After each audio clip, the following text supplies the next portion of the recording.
Masih bersama kami dalam siaran interaktif pendidikan guru sekolah dasar dan tentunya masih membahas tentang identifikasi dan penanganan anak Down syndrome. Masih bersama Ibu Mukti Amini MPD tentunya. Sekali lagi kami mengundang untuk Bapak Ibu semua apabila ada yang ingin ditanyakan sedikit kurang jelas tentang materi yang kita sampaikan, boleh bergabung bersama kami di line bebas pulsa 0800 140 3046. Kita langsung menuju kepada Ibu Mukti. Ibu Mukti, setelah tadi kita mendengarkan beberapa materi tentang Down syndrome, penyebabnya, pemicunya, dan segala macam, sampai terakhir kita membahas tentang sebuah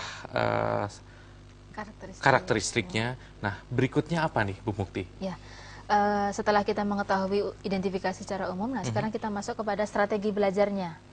Bagaimana sih kalau di SD kita ada anak yang Down syndrome? Nah, ini guru-guru juga perlu tahu. Betul. Yang pertama perlu dilakukan adalah memecah materi ke dalam rincian-rincian yang pendek.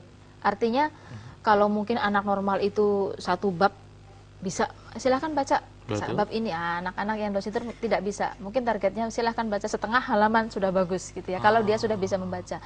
Kalau belum, ya berarti memang dalam memberikan perintah itu tidak bisa langsung 2 perintah. Harus satu. Harus satu. Satu saja gitu ya. Silahkan loncat ke depan. Jangan loncat ke depan. Habis itu ambil barang ini. Yang belakang yang lupa, gitu ya, atau yang depan yang lupa salah satu. Jadi memang harus memberikan materi pendek, dan materi juga harus diberikan dengan jelas. Biasanya supaya jelas guru akan memegang dagunya ya, supaya benar-benar fokusnya kepada guru apa yang disampaikan atau materi apa yang ingin diberikan, gitu ya. Atau dalam jarak dekat lah. Kalau di kelas kan nggak mungkin juga gurunya mendekati dagu, tapi biasanya anak-anak Down syndrome ini diletakkan di bangku paling depan. Dan guru akan mengulang sedikit kepada anak-anak yang Down syndrome. Ataupun memegang dagu adalah sebagian dari trik saja mungkin begitu ya, Bu Mukti ya. Di saat mungkin si anaknya memang belum bisa fokus sama sekali ya. Biasanya kalau memang dia sudah masuk di SD tidak sampai harus megang dagu. Kalau yang megang dagu ini yang memang masih di SLB, belum boleh masuk ke SD. Nah, selain itu juga guru juga perlu memecah tujuan-tujuan yang besar, tujuan umum menjadi tujuan yang kecil-kecil lagi. Lebih spesifik bagi mereka gitu. Jadi misalnya anak yang lainnya mungkin diharapkan bisa mengklasifikasikan daun berdasarkan tulangnya. Nah, kalau anak yang lain tuh macam-macam daun, mungkin yang anak Down syndrome itu cukup 2 daun saja membedakan gitu. Jadi lebih ringkas ya ininya, susunan materinya. Nah, selain itu juga hanya mengajarkan satu konsep dalam satu sesi, tidak banyak konsep. Ya, kalau kita kan dulu suka ada istilah semakin belajar semakin banyak yang lupa. Nah, ini juga terjadi juga pada anak Down syndrome. Jadi dia bingung kalau banyak konsep yang dia pelajari, cukup satu saja. Satu ini pun juga kemungkinan bisa lupa. Sehingga harus sering diulang lagi dalam kesempatan yang lain. Ya. Dan juga beri waktu untuk berlatih. Ya, bagaimanapun karena memang motoriknya itu sangat terbatas, harus sering ada drill, ya, sering latihan. Ya. Nah, kalau misalnya akan berlanjut atau maju ke materi yang lain, jangan lupa untuk diulang lagi. Ada semacam resume lah ya, resume dari step yang awal sebelumnya itu, tadi apa yang disampaikan, supaya itu yang kemudian masuk ke otak dia. Oh, tadi ini, nah sekarang sambungannya ini. Ya, agak berbeda dengan anak normal ya, memang harus sering diulang-ulang.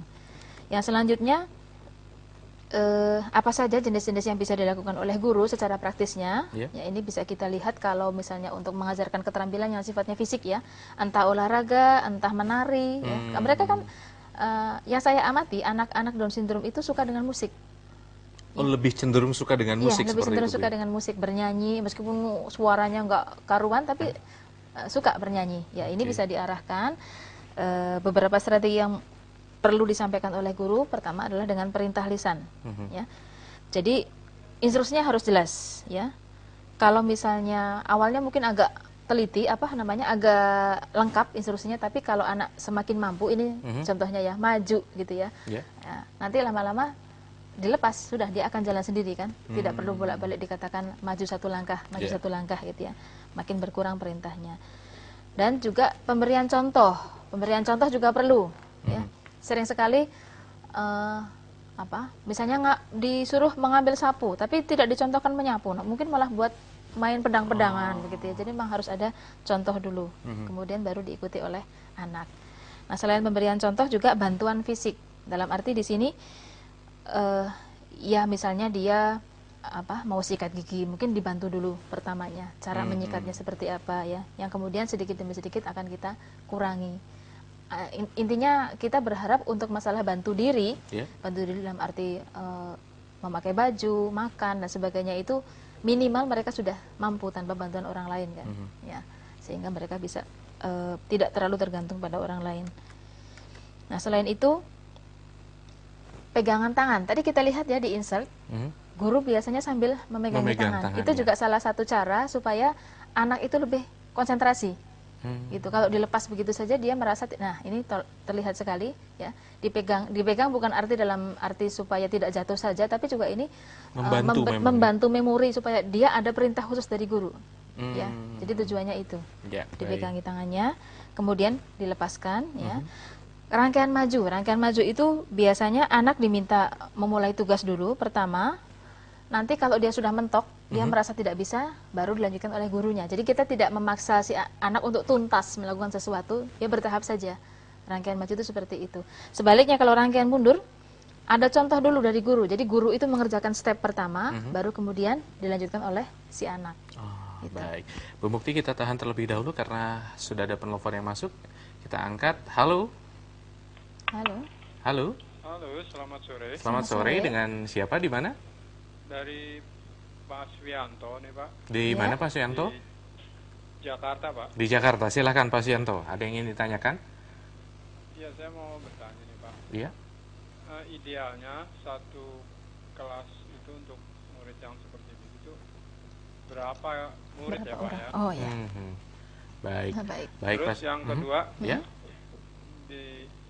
Di dalam satu kelas itu berdasarkan apa kriterianya, atau umur, kecerdasan atau cara berpikirnya anak tersebut begitu. Baik. Oke, terima kasih banyak Pak Suyanto di Jakarta atas pertanyaannya. Terima kasih juga. Ya. Baik, Bu Mukti, kita langsung jawab pertanyaan dari Pak Suyanto yang ada di Jakarta, menanyakan rasionya yang harus ada di satu kelas itu berapa? Iya. Satu kelas di SD yang menerapkan pendidikan inklusi itu maksimal hanya 2, Pak. Ya, hanya 2 anak yang berkebutuhan khusus, entah itu Down syndrome atau autis atau apa.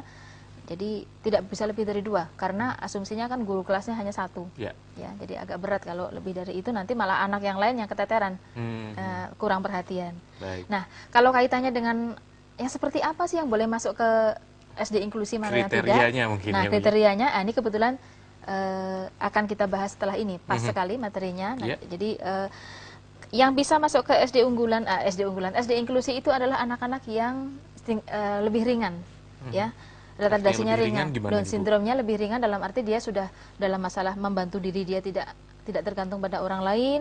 Dia juga sudah mulai bisa sedikit membaca, ya, calistung dari bekalnya. Jadi awalnya begini, mungkin dia di SLB dulu atau TKLB. TKLB dia sudah dilatih di sana, dia cukup mampu, kemudian ada semacam placement test. Nah, kalau memang dia bisa masuk ke SD inklusi, dia bisa dipindahkan ke SD inklusi, gitu. Tapi nanti ada juga yang mix. Jadi dia itu mungkin beberapa hari ada di SD inklusi, nanti balik lagi ke SLB, juga ada yang seperti itu. Ini yang masa peralihan. Ada juga yang memang benar-benar tidak bisa dipindahkan dari SD inklusi. Nah, siapa yang menentukan ini memang psikolog biasanya. Yang akan memberikan tesnya ya. Kalau SD inklusi bagaimana strateginya? Guru kelas tidak boleh menyamakan target. Ini juga sudah saya jelaskan tadi ya. Tidak boleh sama antara anak-anak yang Down syndrome dengan yang normal. Terus bagaimanapun guru kelas juga tetap harus membuka peluang bagi anak untuk belajar seluas mungkin ya, termasuk belajar dari anak-anak yang lain. Kadang-kadang anak-anak Down syndrome ini mungkin lebih bisa mendengar temannya daripada gurunya, ya, karena merasa lebih sebaya begitu. Nah, ini perlu dibuka dan menerapkan strategi pembelajaran kooperatif ya. Jadi tidak diajak bersaing tapi kerjasama sifatnya, karena supaya tadi mereka saya sempat tanyakan mungkin seperti itu, Bu ya. Nah, bahaya buat mereka kalau kompetitif, nanti semakin turun konsep dirinya, semakin negatif. Nah, tapi bagi anak-anak yang Down syndrome-nya sedang, memang sebaiknya tetap dia ada di SLB. Ya, ataupun kalau dia ada di SD yang inklusi, SD inklusinya yang sifatnya, jadi SD inklusi pun 2 macam. Ada yang 2 anak ini dimasukkan ke kelas, ada yang ada kelas khusus. Jadi ada kelas khusus tapi dia letaknya di SD. Nah, ini kalau yang tingkatnya sedang, sebaiknya yang kelas reguler seperti itu tapi di SD biasa. Ya. Bu Mukti, kita tahan terlebih dahulu karena ada telepon lagi yang sudah masuk. Halo. Halo, assalamualaikum. Waalaikumsalam warahmatullahi wabarakatuh. Dengan siapa? Di mana, Pak? Dengan Alfian, Pak. Di mana, Pak Alfian? di Jakarta. Di Jakarta. Silakan Pak Alfian. Saya mau nanyakan, sedari tadi kan kita membahas hanya kepada ruang lingkup siswanya saja yang Down syndrome. Ya. Bagaimana dengan gurunya sendiri? Adakah standarisasi untuk mengajar inklusi itu seperti apa gitu, Bu? Oke. Ya, oke. Terima kasih, Pak. Ya, terima kasih Ya. Pak Alfian. Baik, Bu, Ya, gimana ini standarisasi untuk gurunya? Kalau tadi kita ya. memang tertuju kepada anak Down syndrome-nya, Betul. sekarang standarisasi gurunya. Iya, tentunya juga tidak semua guru diberikan kewenangan dalam hal ini ya Pak ya. Jadi memang ada pelatihan khususnya yang nanti biasanya Dignas yang akan melihat. Yang setahu saya selama ini SD inklusi yang kalau proyek pemerintah itu satu kecamatan minimal satu. Jadi ditunjuk SD mana, kemudian dilatih guru-guru yang ada di situ untuk bisa menangani anak-anak yang berkebutuhan khusus. Ya. Ya jadi tidak semua, oh boleh saya SD inklusi, tapi dia nggak siap, ya mengerikan, ini namanya menjerumuskan anak orang gitu kan. Tapi kalau yang swasta biasanya dia lebih proaktif ya, mungkin dia mendatangkan siapa, terapi siapa untuk memberikan pelatihan, sehingga ada beberapa SD swasta yang memproklamirkan diri kami SD inklusi. Tidak masalah kalau memang bisa dipertanggungjawabkan, karena mereka kan membiayai mereka sendiri ya, mengadakan pelatihan sendiri silahkan. Tapi kalau yang dari pemerintah sifatnya penunjukan memang. Kalau sudah ditunjuk berarti nanti akan ada fasilitas dari Dignas untuk memberikan pelatihan, paket-paket pelatihan sekaligus supervisi pada SD tersebut. Begitu kalau untuk SD-SD negeri. Ya. Gitu. Baik, Ya, mungkin itu ini bisa memberikan sedikit penenangan ya, jangan-jangan nanti di kelas saya masuk saya harus terima. Tidak seperti itu juga gitu ya. Itu dia Pak Alfian ya, tentunya jawaban dari Bu Mukti. Tentunya mudah-mudahan Pak Alfian juga terpacu atau termotivasi, siapa tahu Pak Alfian juga Iya, termasuk guru yang diberikan termasuk amanah. yang diberikan amanah untuk mengajar di SD inklusi ini tentunya. Nah, Bu, kalau tadi kita sudah membahas tentang strategi pembelajarannya, mungkin sedikit saja pembahasannya. Di saat mereka nanti sudah beranjak dewasa misalkan, bagaimana dengan dunia kerja mereka sebetulnya, Bu? Oh iya, ini menarik ya tentang dunia kerja. Karena memang mereka itu sangat terbatas rentang perhatiannya, tidak semua bidang kerja bisa kita berikan pada mereka, terutama kerja yang sifatnya kantoran ini agak sulit ya. Sehingga paling memungkinkan adalah memang wira swasta. Wira swasta tadi. Ya, wira swasta ya. Mungkin saya langsung saja ke jenis pekerjaan ya yang sesuai. Kalaupun mereka diberikan pekerjaan yang kompetitif, maka ini akan ada semacam seleksi dulu. Biasanya mereka diberikan pelatihan oleh BLKI, terus kalaupun bekerja tidak full time tapi hanya paruh waktu. Nah, ini biasanya kan hanya perusahaan tertentu juga yang mau menerima dengan beberapa kondisi seperti ini ya. Atau pekerjaan yang sifatnya berbantuan, artinya lowongannya terbuka secara umum, tetapi untuk orang-orang yang Down syndrome ini mendapatkan supervisi secara khusus gitu. Jadi biasanya kalau kondisinya seperti ini, SLB itu akan bekerja sama dengan perusahaan-perusahaan yang punya goodwill yang bagus ya, yang memang dia ingin menolong mereka untuk bisa masuk ke dunia yang sewajarnya begitu. Nah, yang paling sering itu adalah bengkel kerja terlindung ya, industri kecil. Jadi misalnya industri rumahan ya, bengkel atau apa gitu ya, yang biasanya sifatnya skill biasa ya. Kalau untuk yang seperti ini kan tidak ada peluang promosi ya, tapi ya yang penting menghasilkan uang ya, mereka bisa berkegiatan juga.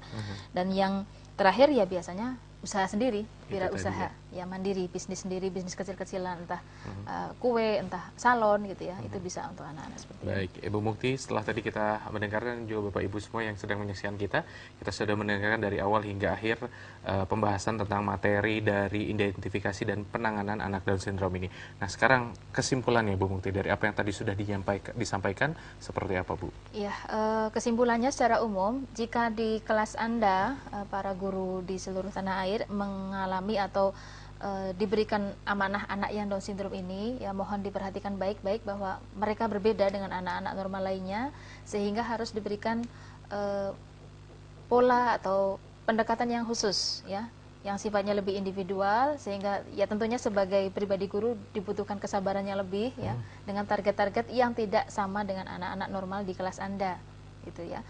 Dan tentunya kerjasama yang baik antar semua pihak, baik orang tua, anak lain, juga seluruh masyarakat yang ada di sekitar sekolah. Ya. Gitu. Baik, terima kasih Ibu Mukti. Dan terima kasih juga Bapak Ibu yang sudah menyaksikan kita dari awal hingga akhir acara. Itu tadi penyampaian materi yang berhubungan dengan mata kuliah pendidikan anak berkebutuhan khusus. Dan materi yang kita bahas adalah identifikasi dan penanganan anak Down syndrome. Mudah-mudahan Bapak Ibu semua juga termotivasi. Siapa tahu salah satu dari Bapak Ibu semua juga mungkin diberikan amanahnya untuk mengajar di SD inklusi tersebut. Untuk itu saya Atir pamit undur bersama kerabat yang bertugas mengucapkan terima kasih banyak. Wassalamualaikum warahmatullahi wabarakatuh. Sampai jumpa.